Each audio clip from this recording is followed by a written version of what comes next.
The Galactic Council's recruitment officers had seen thousands of species across hundreds of worlds, but none puzzled them quite like the humans.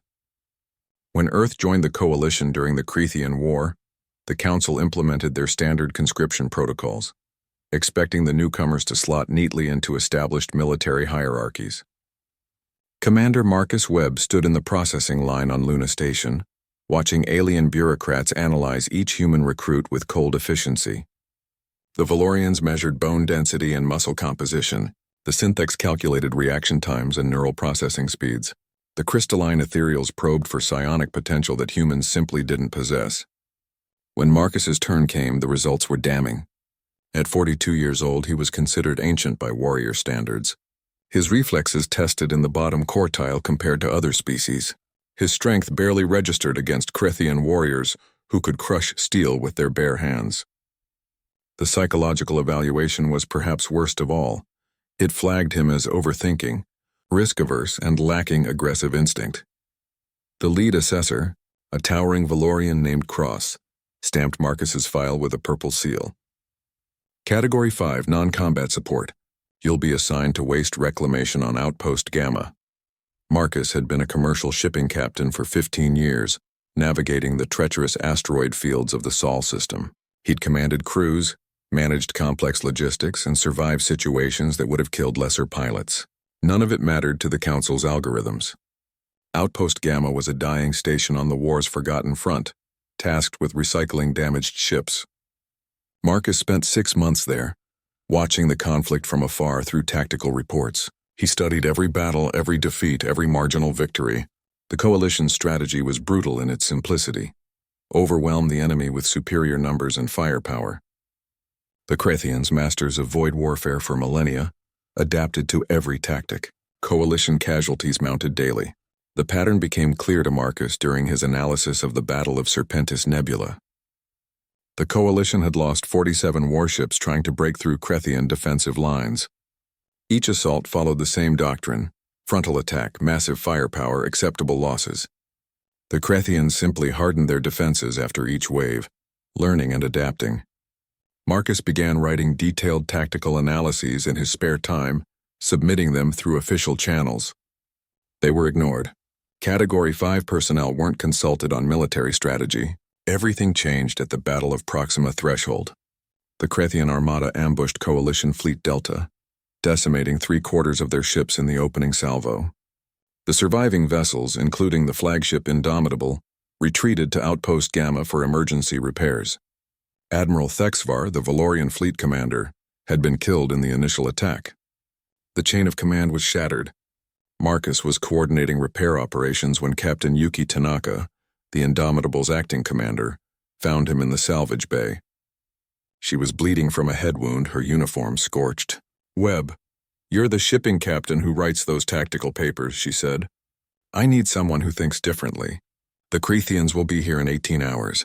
We have 12 functional warships, maybe 8 that can actually fight. By every calculation, we're dead." Marcus looked at the battered fleet, then at the graveyard of wrecked ships surrounding the outpost. An idea formed, reckless and impossible by Council standards. "What if we don't fight them?" Marcus asked. 18 hours later, the Crethean Armada arrived, expecting to finish off the wounded prey. Their sensors detected the Coalition ships arranged in a defensive formation around the outpost. Standard desperation tactics, predictable. The Crethean commander ordered the attack. His fleet advanced with the confidence of predators who had already won. That's when Marcus triggered the trap. The wrecked ships surrounding the outpost weren't debris. They were improvised mines, their reactor cores set to cascading overload. Marcus had positioned them using navigation patterns from asteroid field management, creating a 3-dimensional maze that funneled the Crethean fleet into kill zones. As explosions blossomed through the void, Marcus launched the second phase. The Coalition ships didn't charge forward. Instead, they retreated deeper into the debris field, using the outpost's sensor network to track enemy positions while remaining hidden. Marcus guided each ship personally, drawing on years of navigating chaotic environments. The Cretheans, bred for aggressive warfare, pursued. They entered the maze blind and overconfident. Coalition ships emerged from hiding, struck with precise fire, and vanished before the enemy could respond. No prolonged engagements, no acceptable losses, Just calculated ambushes coordinated with ruthless efficiency. When it was over, the Krethian armada had lost 70% of its fleet. Coalition casualties: 3 ships damaged, 0 destroyed. The victory echoed across the galaxy. The species that had dominated void warfare for 10,000 years had been outmaneuvered by the humans, everyone called useless. Marcus was promoted to admiral and given command of Earth's first expeditionary fleet. The Council's military doctrine was rewritten, incorporating human concepts they'd never considered. Asymmetric warfare, psychological operations, strategic deception, the qualities that made Marcus unsuitable for combat.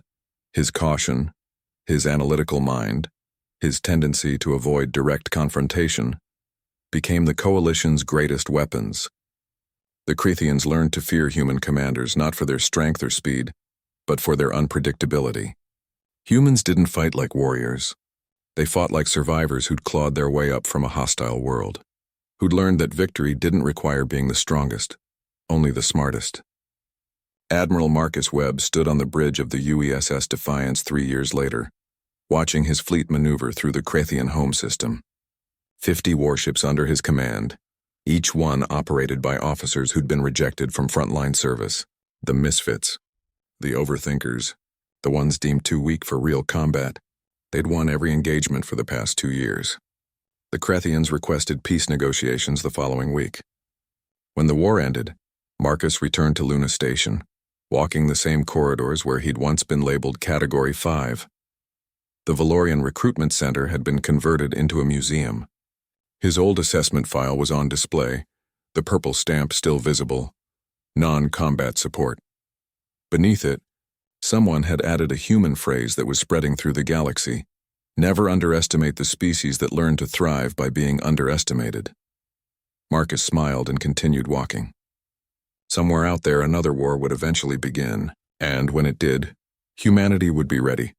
Not because they were the strongest or the fastest, but because they understood something the warrior races never had. Sometimes the most dangerous weapon wasn't the one that could destroy you in open combat. It was the one you never saw coming.